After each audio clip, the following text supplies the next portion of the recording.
Man, let me tell y'all something, because when I first sat down and actually started reading about the rules of marriage in Islam, I thought I already knew what I was walking into. I figured it was just going to be a bunch of strict rules, old school culture, maybe some stuff about a man being in charge, all that stereotypical stuff folks think they know.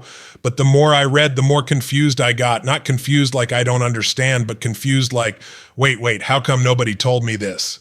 Because I'm sitting there thinking I'm about to read some heavy hose complicated, and instead I'm sitting there looking at verses and stories and teachings that sound like relationship advice better than what half of Hollywood pay therapists for. And I'm thinking, hold up, Islam talking about respect, kindness, protection, emotional rights, a man being responsible for the woman's happiness and dignity, marriage being an act of worship. Man, I almost dropped my coffee because I was raised thinking religion just want to restrict people. But this sounded like religion trying to protect people from the mess the world calls modern love. And the first thing that shocked me was how serious Islam treats marriage. It ain't a game, it ain't a fling, it ain't a we'll see how it goes.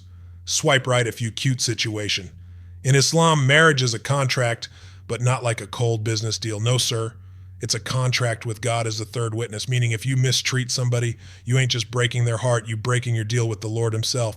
And I'm sitting there thinking, man, imagine if folks today believe that.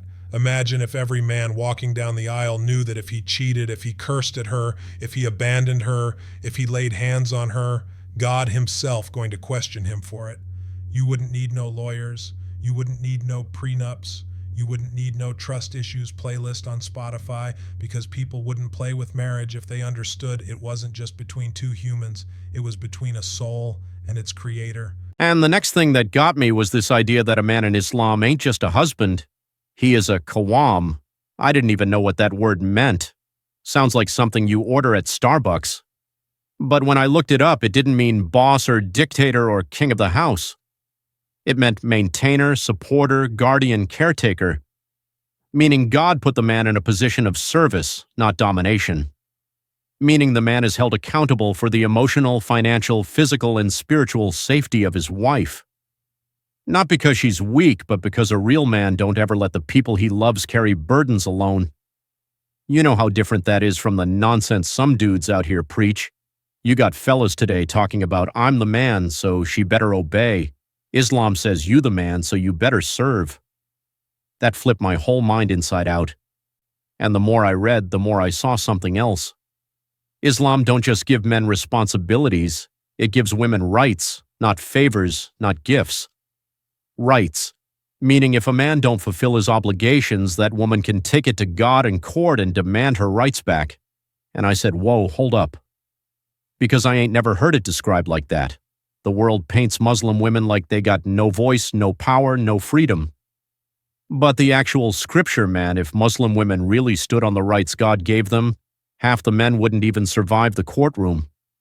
Islam was giving women divorce rights, inheritance rights, consent rights, financial independence, the right to their own money, the right to keep their last name, the right to say no, the right to be treated with honor all the way back in the 7th century while the rest of the world was still debating if women had souls.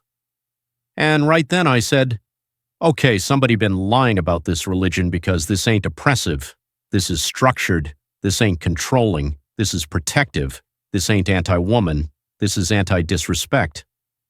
And I'm sitting there thinking, if this was the standard for marriage today, we wouldn't have this 50% divorce rate. We wouldn't have people getting married just to take Instagram pictures and split 6 months later. Because Islam don't say find somebody cute and go with the vibe. Islam says find somebody who fears God, treat you with honor, and builds a life toward the next world, not just this one. You hear that? And you start realizing love ain't just feelings, it's responsibility. And that's when it really hit me. Islam ain't strict about marriage because it hates love. It's strict because it respects love too much to let it be treated cheap. It don't want women left broken. It don't want men walking around irresponsible. It don't want children growing up confused. It don't want families falling apart because somebody chased lust instead of loyalty. So instead of saying do whatever you feel, Islam says do whatever is right. And man, I respect that. But here's where it got even crazier, because I kept reading and I realized the stuff people think Islam teaches about marriage is the exact opposite of what it really says.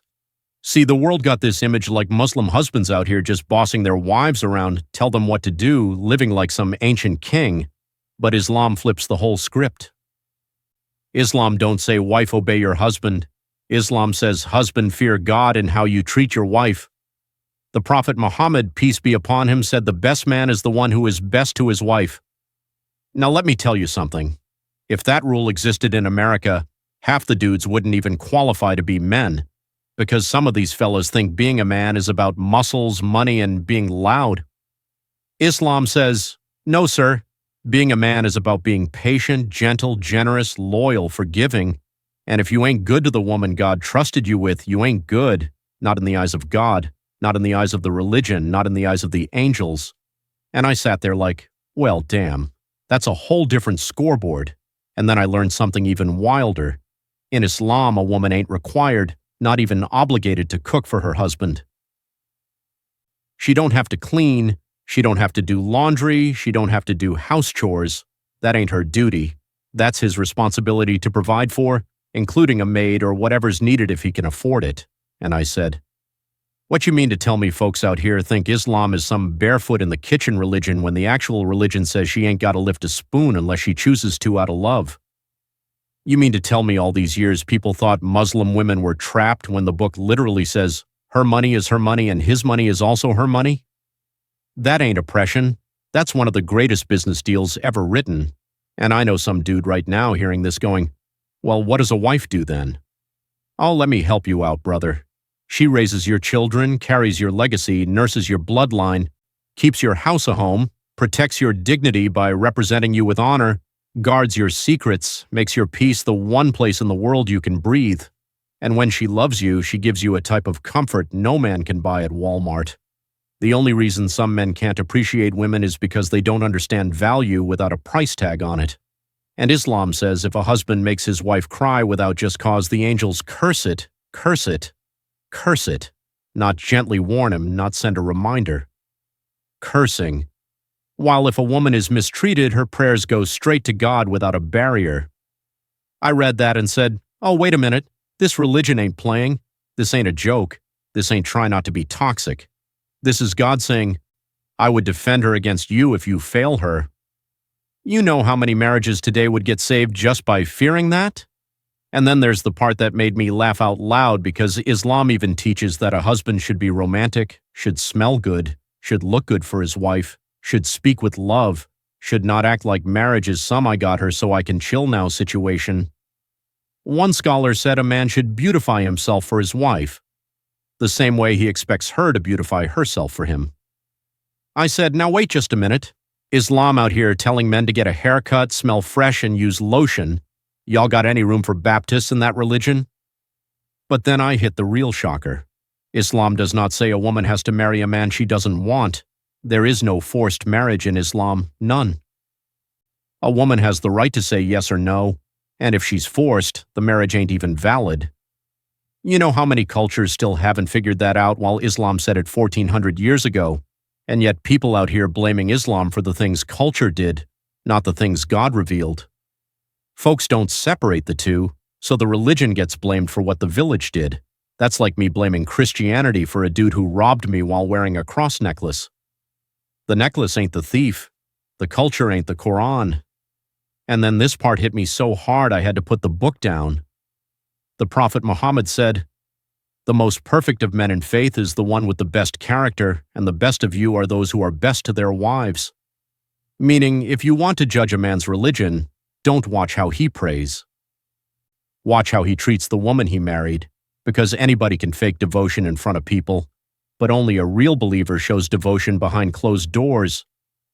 Man, at that point, I started realizing Islam ain't just teaching marriage, it's protecting it. It's raising the standard so high that the only people who call it oppressive are the ones who don't want to meet the standard. Now, here's where it really messed me up, because I'm sitting there thinking, I already know how marriage works. I'm a grown man, been married, been divorced, been through court papers, lawyers, alimony, child support, all that stuff. I thought I had seen every version of how a marriage contract is set up, but then I started reading how Islam sets it up, and I'm like, hold up, this ain't what they told us on TV. 'Cause see, I thought Islamic marriage was like what the news shows. Women can't talk, men run everything. Wife in the kitchen, husband on the throne. That's the picture they paint. But the more I read, the more I started feeling like somebody lied. Because it turns out the marriage contract in Islam is not a power agreement, it's a responsibility agreement. And 99% of the weight is put on the man, not the woman. Let me break this down, the way it hit me. In Islam, before the marriage even starts, the woman gets something called a mahar. That's a gift, not a ring, not a dinner, not a promise. It's her money, her asset, her property. And the man can't touch it, borrow it, or control it. If she wants gold, she gets gold. If she wants 10 grand, she gets 10 grand. If she says, I want a car in my name before I say yes. Islam says, brother, go get the keys or step aside. Meanwhile, in the West, I bought a ring. She showed it to her friends, and suddenly I owed the rest of my life to Zale, Jared, K Jewelers, and 3 credit cards. That ain't a gift. That's a loan with interest. And here's what shocked me. A woman in Islam can't be forced to marry anybody, not by her parents, not by society, not by pressure, not by guilt. If she says no, it's no. If she says, I don't like him, that's the end of the negotiation. If somebody tries to pressure her into a marriage, that marriage is invalid in the sight of God. You know what that means. Islam gave women the right to say no before the world gave women the right to vote while kings were marrying off daughters like chess pieces.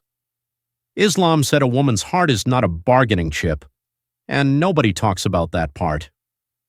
Then it got even crazier because Islam says that once they're married, the husband is legally responsible for his wife's food, her home, her clothing, her protection, her bills. Even if she's a millionaire and he's broke, if she works, her money belongs to her. If he works, his money belongs to the family. Now I'm sitting there with my mouth wide open like, wait a minute. You mean to tell me she gets to keep all her money and I still got to pay for everything? And Islam said, yes, because a man is not the boss. He is the provider. His authority is tied to service, not privilege. That hit me like a sermon I wasn't ready for. And you know how in the West, when a marriage goes bad, everybody starts arguing over who owes who what, who's taking the house, who's keeping the kids. Islam flipped it. If a man doesn't treat his wife right, she can go to the judge and walk away. Islam does not shame a woman for wanting a divorce. If the man ain't fulfilling his duties and the kicker, she keeps her dignity, she keeps her rights, and that more he gave her, she keeps that too. You see how many men would be a whole lot nicer if they knew the woman could leave and take the signing bonus with her. Here's where it stopped being funny and started getting deep for me. Islam doesn't treat marriage like romance. It treats it like accountability. The Prophet Muhammad PBU said, the best of you is the one who is best to his wife, not the richest, not the strongest, not the one with the most authority. The best man is the one who treats his wife with the highest level of kindness, patience, and respect, even when he's upset. That humbled me because most of us men, including me, were raised to think being a husband means being in charge.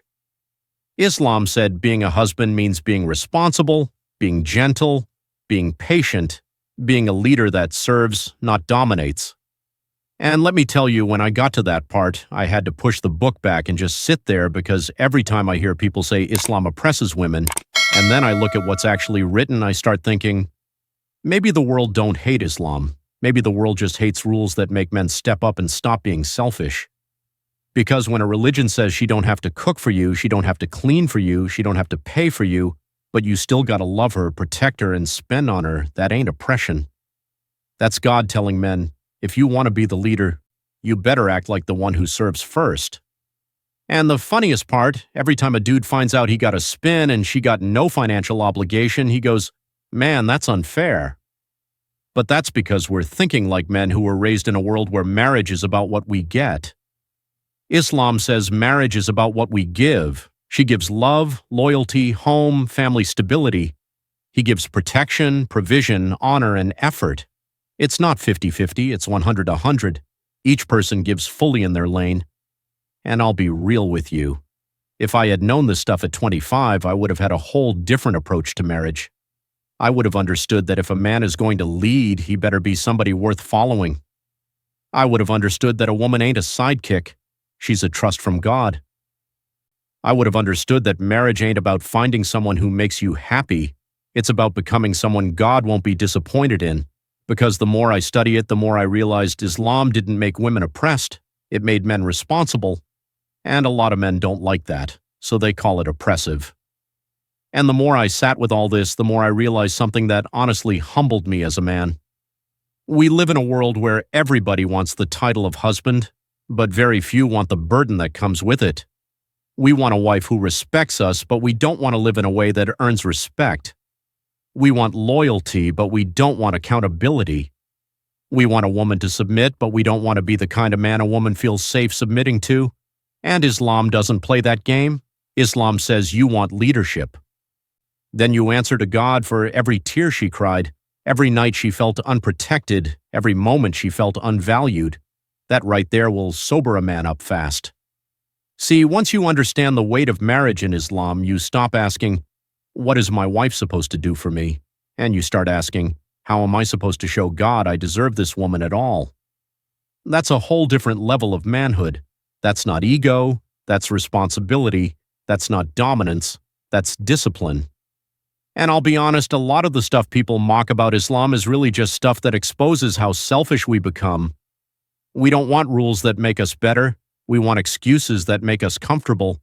So now every time somebody says Islam oppresses women, I just shake my head, because if you ever read what it actually says, you don't walk away thinking women got cheated. You walk away thinking men got checked. You walk away realizing God didn't lower the status of women. He raised the standard for men.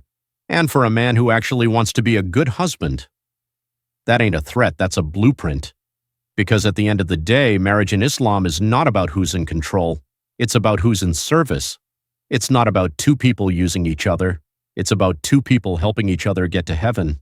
And if that ain't the most grown man definition of love I've ever seen, I don't know what is.